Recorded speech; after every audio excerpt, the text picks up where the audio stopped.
The question for a lot of investors is, where do you go after you've witnessed the worst start to a year in history stateside for stocks?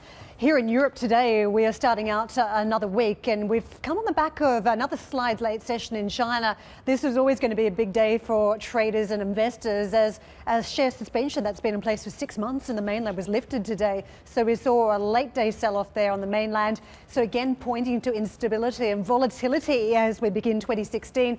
On the back foot so far for the stock Strip 600. We're down about 1/3%.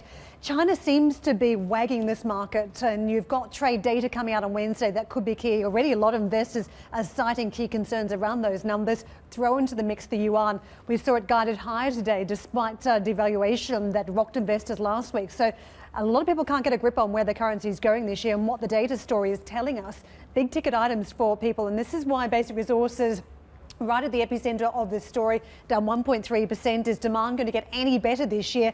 And what about the cuts already seen in the sector? Are they enough to shield basic resources and provide a bounce this year? But so far on the back foot, BHP Billiton down about 1.8% early on. Healthcare on the back foot too, 810 sliding, and you can see followed by chemicals, retail, all down in the session. We've got insurance stocks down about 1/10%, and travel and leisure sliding a fraction as well. But that's where the red ends. We've got some gains in the banking sector, just a slight amount though. And if you look at the state of play, some of the British banks, the better performers today. Food and drink slightly ahead. AB InBev, one of the best performers.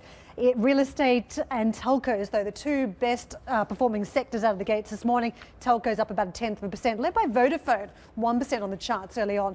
The individual indices, this is how they look, because keep in mind, Europe has not been immune to the sell-off that we're seeing on global stock markets. The FTSE, again, compounding the losses. 5903 is the level we're trading at. We're down about 1/10%. The CAC stretching out some gains early on, trying for a little bit of green ink, 1/10%, 4337 on the charts. But in contrast, you can see the other markets trading south, the SMI, the FTSE MIB and the IBEX all south. Waiting for a bit of print on the German stock market first up this morning as volume hasn't yet come into it. There we go. As we tick on to the session, we're down about 1/4% for German stock.